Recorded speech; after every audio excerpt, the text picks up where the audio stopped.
जब कोई हमें दर्द देता है, धोखा देता है या हमारा अपमान करता है तो हमें क्या करना चाहिए? जब भी कोई हमारा अपमान करता है, हमें धोखा देता है या हमें किसी भी तरीके का दर्द देता है तो मन में दो तरीके की बातें आती हैं। एक तो बदला लेने की भावना प्रबल हो जाती है और दूसरा उसे क्षमा करके बातों को भूलकर हम आगे बढ़ जाते हैं।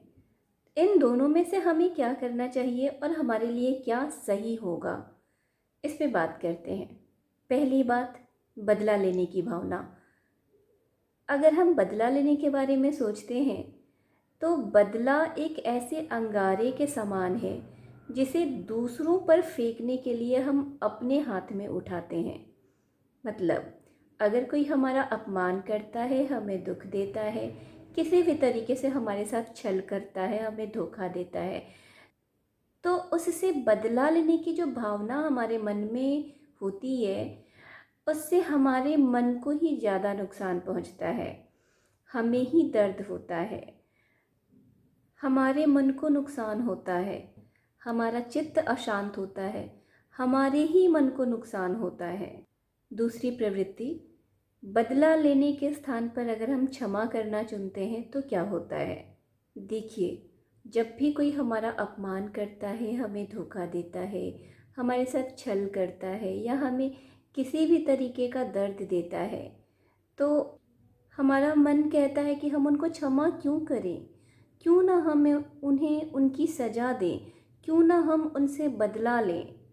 लेकिन उनकी बातों को पकड़ के रखना, बार बार उन्हें अपने मन में दोहराना और किसी दूसरे को सुनाना, इन सब से हमारे चित्त को नुकसान होता है, इन सब से हमें दर्द होता है, हमें ही तकलीफ़ होती है, हमारा ही मन परेशान होता है, उनका नहीं। उनकी तो प्रवृत्ति में अपमान करना है, उन्हें किसी तरीके का दुख नहीं होता, लेकिन हम अपमान भरे शब्दों को सुनकर बार बार उसे अपने मन में दोहराकर हम अपने आप को दुखी करते हैं। तो हमें उनके लिए नहीं बल्कि अपने लिए उनको क्षमा करना है, अपने मन की शांति के लिए, अपने मन के सुकून के लिए, अपने मन को, अपने चित्त को परेशान ना होने देने के लिए हमें अपने मन के लिए उनको क्षमा करना है। उनके लिए क्षमा नहीं करना बल्कि अपने सुख के लिए क्षमा करना है, क्योंकि हमारी प्रवृत्ति उनकी तरह नहीं है।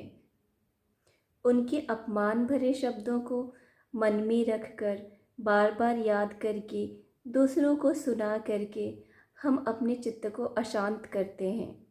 इससे हमारे संस्कार और हमारी सेहत दोनों पर असर पड़ता है।